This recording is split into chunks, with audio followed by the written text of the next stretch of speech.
Halo guys, balik lagi sama kuliah sore. Oke, ini adalah Redmi Note 10 Pro, smartphone yang udah 4 bulan ini aku pakai sebagai daily driver. Buat kalian yang belum tahu, aku sendiri tuh pakai 3 smartphone ya buat dipakai harian. Ada Samsung Galaxy S21 buat WA pribadi, M-Banking, dan ini adalah daily driver utamanya. Terus ada iPhone 12 Pro yang aku pakai buat ngevlog, kayak misal belanja ke Mi Store kemarin, terus buat IG Story, main game juga di sini, dan intinya ini HP yang buat kegiatan multimedia lah.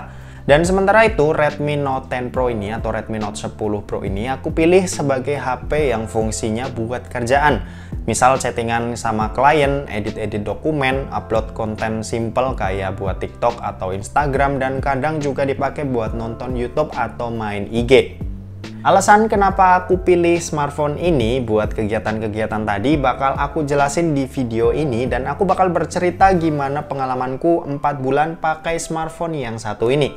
Oke, alasan pertama yang tentu aja paling aku suka itu adalah soal harganya.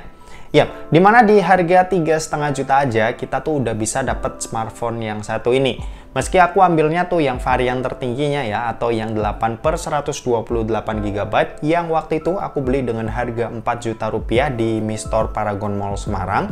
Tapi intinya dengan harga segitu, apa yang kalian dapat dari smartphone ini udah banyak banget, dan bakal jadi poin-poin selanjutnya kenapa aku pilih smartphone ini. Terus alasan kedua yaitu di bagian desainnya. Yoi, smartphone ini desainnya tuh cakep banget ya, premium dan nggak kelihatan kayak murahan. Kalau kalian udah pegang smartphone ini tuh berasa megang HP flagship yang punya build quality yang oke. Bodinya pakai kaca, terus finishingnya matte, yang warna putihnya di unit yang aku pegang ini tuh juga elegan banget di tampilannya. Redmi Note 10 Pro ini juga udah punya IP rating nih, yaitu IP53 yang tahan terhadap debu dan percikan air. Dimana ini cukup membantu lah ya, karena aku sendiri tuh belum punya mobil. Jadinya kemana-mana tuh masih pakai motor, dan pasti agak was-was juga ya kalau misal smartphone ini tuh belum punya IP rating.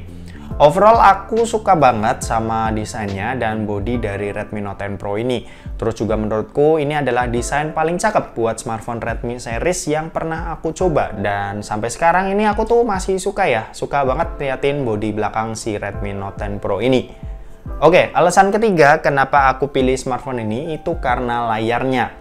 Siapa sih di sini yang nggak bakalan ngiler sama HP 3 jutaan yang kasih layar Super AMOLED, resolusinya Full HD+, terus punya refresh rate 120 Hz? Pasti sebagian besar dari kalian juga bakalan melongo kan lihat spek layar kayak gini di smartphone 3 jutaan. Konfigurasi layar kayak gini tuh jarang banget ya kita temuin di smartphone 3 jutaan, bahkan kayaknya nggak ada tuh. Aku sendiri udah ngerasain kualitas layarnya, kadang aku pakai buat nonton YouTube, kadang buat main IG, kadang juga aku pakai buat main TikTok. Di sini aku pun juga bahkan nggak ngelihat perbedaan kualitas layar yang terlalu jauh dengan kedua smartphone dailyku yang lainnya. Padahal keduanya ini punya harga belasan juta yang harganya bisa 4-5 kali lebih mahal dari Redmi Note 10 Pro ini. Oh ya, sedikit nyinggung nih, karena urusan buat dipakai nonton, speakernya ini juga penting banget. Speaker di sini udah stereo ya, dimana buat dipakai nonton sambil menikmati kualitas layarnya ini udah dua perpaduan yang sangat perfect. Layar cakep dan audionya ini juga cakep. Nah, selanjutnya alasan keempat kenapa aku bisa suka sama smartphone ini itu karena performanya. Ya meski nggak dipakai buat ngegame, tapi di sini aku pakai smartphone ini tuh berharap nggak ada kendala sama sekali ya, kayak lemot dan sebagainya. Karena nih HP tuh aku pakai buat kerjaan yang menuntut kerja cepet ya, mulai dari baca edit dokumen, kirim file foto atau video, sampai kegiatan ngedit video-video TikTok yang pastinya butuh power yang lumayan ya. Nah, aku sendiri ini puas banget sama Snapdragon 732G di smartphone ini, apalagi dukungan RAM 8GB dan internal storage 128GB yang cukup lah buat setahun ke depan. Alasan selanjutnya yaitu adalah alasan nomor 5 kenapa aku pilih smartphone ini, itu tentang daya tahannya.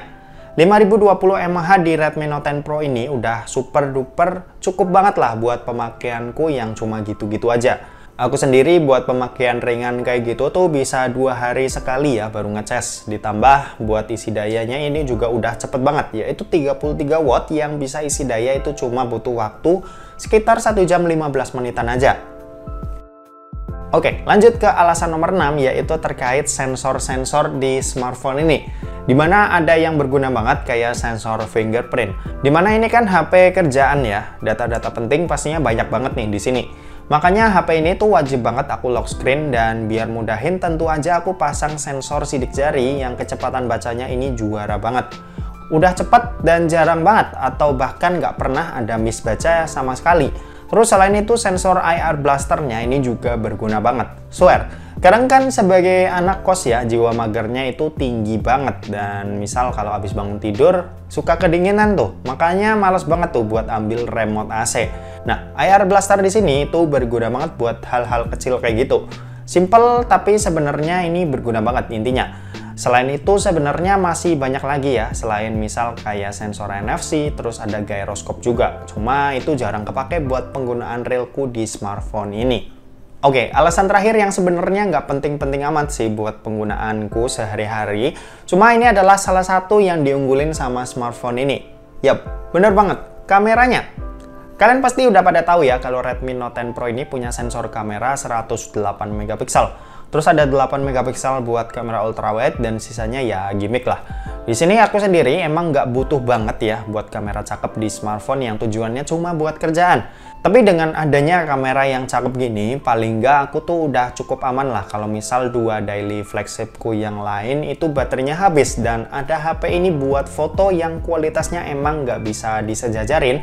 Cuma ini udah aman banget, dan overall aku suka banget sama hasil foto-foto dan videonya.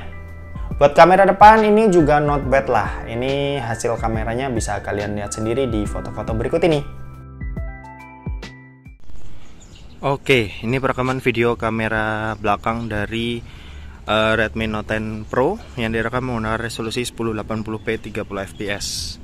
Sebenarnya ada juga mode stabilisasi tambahan sama ke lensa ultrawide-nya. Cuma sayangnya kita nggak bisa ganti-ganti lensa saat lagi ngerekam kayak gini. Coba kita ganti lensa dulu ya. Nah, kalau yang ini yang lensa ultrawide diperlebar 0,6 kali. Buat hasilnya seperti ini. Oke. Gimana menurut kalian buat hasilnya? Apakah sama bagusnya seperti lensa utamanya? Sekarang kita mode stabilisasi kamera utama ya. Kita pindah dulu. Oke, kali ini udah pindah ke lensa utama dengan stabilisasi tambahan. Gambarnya tuh nge-crop gitu ya. Ini bisa kalian lihat. Ini perbedaan tanganku kalau lagi diginiin, jamnya nggak kelihatan. Oke, tapi gambarnya jadi stabil banget. Dan ini nggak ada mode stabilisasi buat lensa ultrawide ya. Ternyata tadi udah aku coba. Ini cuma buat lensa utama aja. Oke, ini perekaman video kamera depan dari Redmi Note 10 Pro menggunakan resolusi 1080p 30 fps. Buat hasilnya seperti ini. Oke.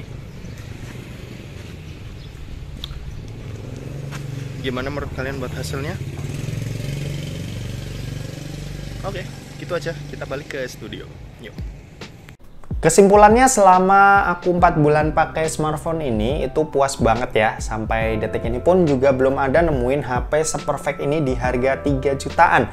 Selain itu, harga yang terjangkau, kualitas yang dikasih ini juga menurutku lebih dari apa yang harus kita bayar. Overall, aku suka banget sama HP ini, dan mungkin segitu aja buat review kali ini. Terima kasih buat yang udah nonton video kali ini. Jangan lupa buat like, komen, dan share juga ke teman-teman kalian, supaya teman-teman kalian mendapatkan informasi yang bermanfaat dari kuliah sore.